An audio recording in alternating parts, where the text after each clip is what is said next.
Peace and power. Brother Omar Wally with the Huey P. Newton Gun Club, aka Instructor X. So today we're going to go over the bug out bag. I was asked by Sister Monroe, Oro Monroe, I hope I'm pronouncing your name right, to do a basic bug out bag video for the Crown. And Crown stands for Community Reform Organized Workers Network. So I'm fulfilling my obligation with this video, man, and showing y'all exactly what's inside of the bug out bag.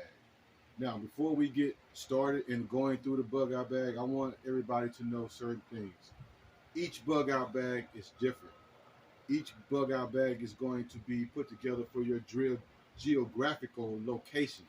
So if you're up north and it gets cold, you know you're going to need some type of insulated sleeping bag. If you're down south and it's more warm, of course, you're not going to want to have that sleeping bag in your bug out bag. So again, according to your geographical area, each bug out bag is going to be designed just a little bit different. For sisters, you're going to have items in your bug out bag that men are not going to have in theirs. So let's find out, what is a bug out bag. A bug out bag or go-to bag is a bag that you have items in case you have to leave in an emergency. And you're probably wondering, well, what kind of emergency would I have to grab a bag and leave my house? Well, we're going to take Hurricane Katrina, for instance, what happened in New Orleans.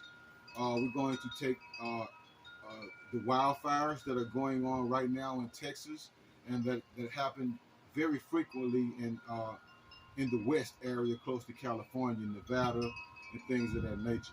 Don't worry about the chimes. We good on that. It's part of nature. Um, it could be an earthquake. There are several conditions that might have to make you leave your house. Flooding, and you don't have an option but to grab a bag and get your family and get out. So what do you want in your go bag? What do you want in your bug out bag? Again, it's situational, but we're going to go over some of the basic things that every bug out bag should have. So let's start with the bug out bag itself. Here you see I got my Huey P. Newton Gun Club bug out bag. I've been having this exact bag since 2017. I've been teaching classes out of it. This bag weighs around 35 pounds. I can pick it up with one hand. A lot of times, man, we put too much shit in our bug out bags. Excuse the language. One thing you have to remember, in the event that your vehicle is not running, you're going to have to carry this bag. So for the most part, family, you just want to use the essentials. That's it. You want to try to leave all the extra stuff out. So let's start going through the bag itself. It shouldn't take us very long. Okay, I have my bug out bag broke down in what we call compartments, and I use it as for the house. So my biggest compartment would be the living room. This would be the kitchen. This would be the bathroom, and this would be the garage. It kind of speaks for itself to let you know exactly where you want to put your items. So starting with the living room, we don't have a tarp. I would usually have a large tarp in my bag, but I used it for something else. So we're just using this tent. So if you don't have a tarp, a good tent is always good to have to accompany your bug out bag. Now let's get into the bug out bag itself. In here, these will be the tools that would accompany my home. So I'm gonna take this out. This is a grill. This goes in the kitchen. This has nothing to do with the living room, but I have it in there because of this convenience. First thing we're going to have,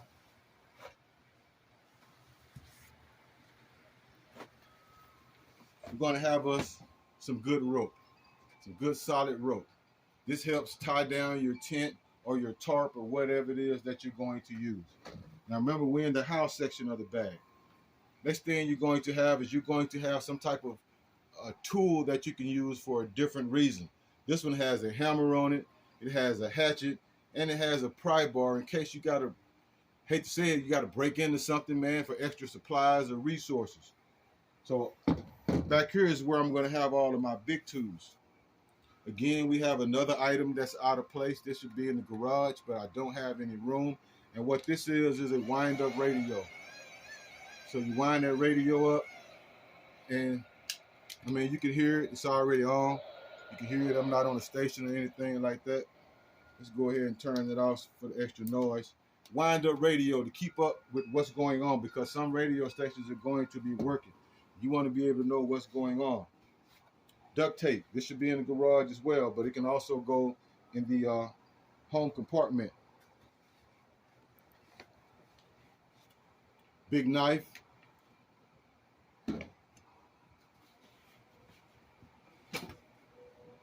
Your entrenching tool. This is what you're going to do what you want to do, man. Once you get your home set up, whether that be your tent or whether that be a tarp, you want to take this tool and you want to actually dig a hole all the way around your shelter or your tent, tarp, or whatever it is. In the event it rains, the rainwater gets caught in that trench around your shelter and you can create a runoff. And you can also use it for toilet, man. You got to use the bathroom in the woods. You know, you want to dig a hole and use that so animals don't smell your stool. Let's see what else we got in here. Got a couple more tools that we would use. Specifically, one more. This is going to be your saw. This is a Coleman saw, man. They sell them at Walmart. They sell them at a lot of bug out bag places. One of the best saws I've ever owned. This little saw will supply your wood for your fire at night. So you can keep on moving on. But this is an essential. You have to have a saw in your bug out bag. And also, if you're putting your shelter up under any type of trees, you want to trim those trees down. So that's the home compartment. You come up and get a close up of this little stuff here. Thank you. Talking to my videographer, Sister Phyllis. Peace and power. So now we're going into the kitchen part of the bug out bag. This is where you keep your food. This is where you keep your actual cooking stuff. This is where you keep anything that you're going to burn. First thing we're going to do is pull out our food. And what we have here is a 3-day supply of food. We've got beef stroganoff. We've got strawberries. All of this is freeze dried. All you got to do is add a little water to it. We even got some vanilla ice cream if you get out there and get the munchies, because you done took some more stuff with you. We got veggie chili. I would probably share that with somebody because I don't like veggie. They ain't got no meat in it. We got rice and chicken. Buy those items because they're cheap and not expensive, and they will last you up to 20 years. Here we've got a breakfast skillet with this one has hash browns, scrambled eggs, mixed with pork sausage and peppers and onions. I mean, if you're not into pork, of course you wouldn't have that, but I'll eat anything. Here we have our canteen. This is what we keep our water in. Of course, this is going to be one of the water sources. Now, a big thing is, man, you got to have something to put your water in because you're not going to be able to lug around a big supply of water. What we have here, we have mixed vegetables. And you can just add water to this, put it on your stove, and you can make you some soup in the field. This is dehydrated. It's good for 10 years. Here, we have a flask, and this flask has brandy in it. Now, why would you need brandy in your bug out bag? Because it has different purposes that you could use it. You could use it for an astringent. You can use it for a fire starter. And if shit just in the worst situation or whatever, you could get drunk. So keep some brandy in your bug out bag or some type of liquor. It comes in handy. Here we have seasoning. Once you cook all this food, man, you don't want to eat that bland ass food. So we got multi-spice seasoning. We have salt. We got black pepper. We got cayenne pepper. We got curry. We got paprika. You want to be able to season your food, whatever you have in your bug out bag, and whatever it is that you might catch in the wild.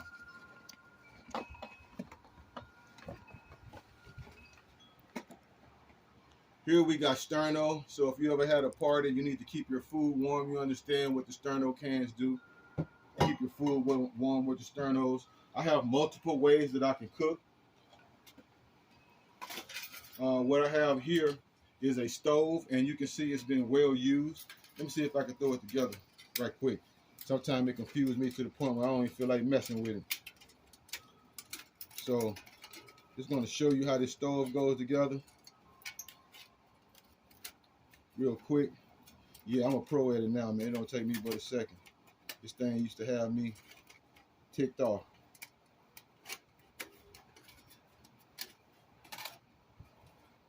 And what you do here is the top of your stove where you would sit your actual dish. This is where you would have your fire, see? And what helps when you use this is when you put your fire inside of there, it condenses everything to come straight to the top. So it makes your fire extremely hot. Here we got our cooking item. We got our skillet, which will sit right on top of the stove. And we got a way to seal that heat in right there. So, bam. This is what we got. This is our drinking straw. And I think you could drink like 10,000 gallons of water through this thing. It cleans the water out so you don't catch any infections or the bubble guts or whatever it is they would call it. Drinking bad water will make you very sick. So everybody needs a life straw in their bug out bag. Moving on, man. Moving on. We moving on real quick. I feel like that white boy with the red hair, man. We got all the surprises.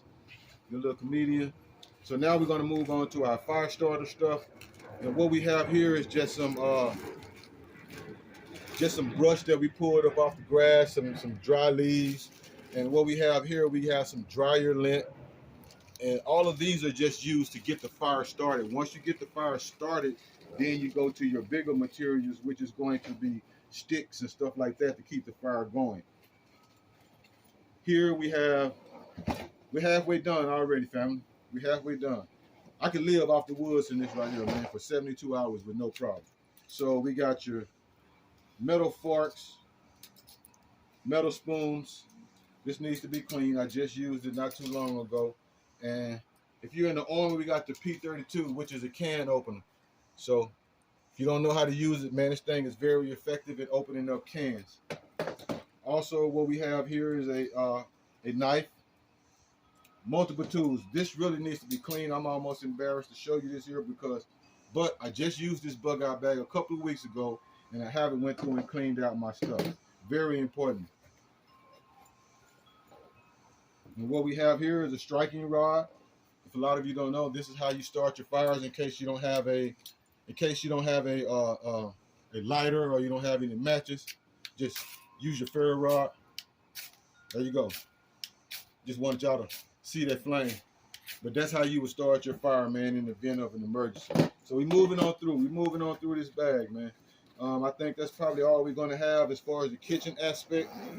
Now, again, everybody's bag is going to be different. But you see, I have my residence, which is my tent. I've got my kitchen supplies together where I can cook. I've got my tools in case I need to clear off brush. So now let's go into this compartment. We're going to run through it real quick because it is what it is.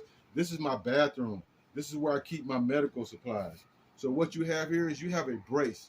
And you can use this brace in case there is a type of broken arm. This brace unfolds and it molds to your body however you need to use it. So if you had it here, you would bend it here, and then you would wrap it around with a bandage. You said a bandage? Bam, here we go. So this is called an Israeli bandage. And what we do, when we let it all the way out, it has gauze on the inside. This would be in case somebody had an open wound, or you can use this in conjunction with the brace that I showed you guys. All this is part of the bathroom or the medical department. What you do is you have a splint in case someone is shot. A tourniquet, I'm sorry, that would be the splint. This would be the tourniquet. You have a tourniquet in case someone is shot and you need to shut down that blood flow. So all of this is going to be part of your medical. What I have here, I have a couple of t-shirts that I've torn. You can also make a tourniquet out of these as well. Just put a stick in it, tie it around the wound, put a stick in it, and turn it, and it'll work just as good as a regular tourniquet. Got my regular medical kit. Yeah, it's ate up, it's beat up. That's because I've been using it. And what you want to have in here, man, you also want to have your personal medicines that you're going to use every day. Blood pressure medicine, or if you have allergies or whatever it is, whatever meds that you're going to use, you want to have those inside your first aid kit. So So here we're almost out. What we got here is, man, we have camp soap.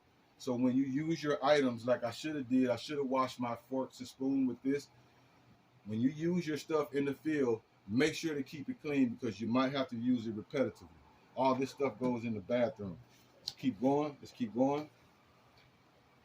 What you have here is you have a bite kit in case you get bit by any type of insects or even if you get bit by a snake, man.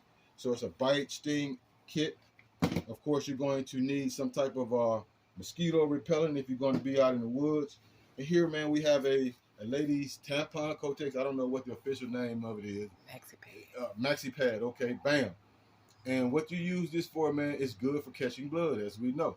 So if there's a wound, a chest wound, you basically put this over the chest wound with the plastic down, wrap it around with the Israeli bandage that we showed you earlier. This is very good for wound care. So, ladies, salute. You know, whatever. I ain't in that. So, just going on, still in the medical kit. We've got rubber gloves, self-explanatory. Here we have a snake bite kit. Open it up. Pull this off. So it's got the little anti-venom in it, which is nothing but, I believe, iodine. And it's also got the little sucking thing on it, so you can kind of suck the poison out of the wound. Okay, go keep moving, keep moving. Got a lot to go. Here we just have a grooming kit in case you're out in the field, man, and there's some things you need to take care of. Your toenails are bothering you or whatever. This just is some extra stuff that you have to use. We have your N95 mask. Of course, we know about COVID. We got a couple of those and other things that you might be around. Here you have your iodine solutions, and what this does is this disinfects water. So if you get water and you don't want to catch dysentery, you use still water. Put a peel of each one. One is going to be for taste and one is going to be cut for color. The other one is going to be to kill whatever type of bacteria that is in the water. So you need to have these iodine packs on you. I know we're going kind of fast, man. I'm just trying to show you that it don't take a lot of time for you to understand what it is that we're dealing with.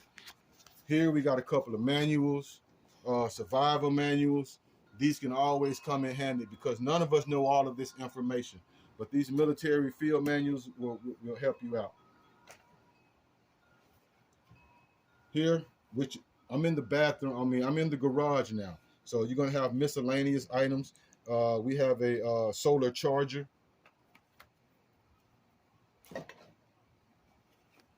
If you're having to hunt and feed yourself, we have a bring those deer in. So this is what calls in deer, man, because you're a survivalist now. You got to feed yourself, and these little packs gonna run out. So what if that shit lasts beyond 72 hours? You got your flashlight, which is always in your kit.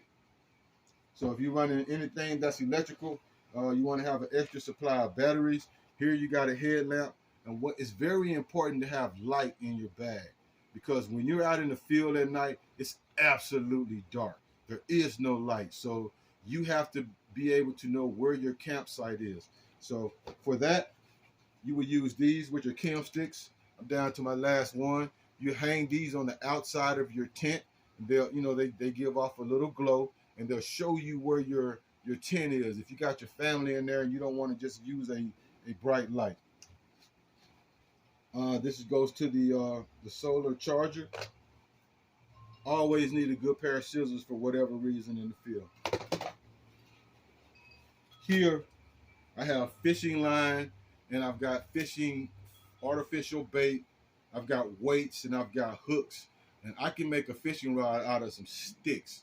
So these are ways that you're going to help feed yourself and provide for your family in the event of an emergency.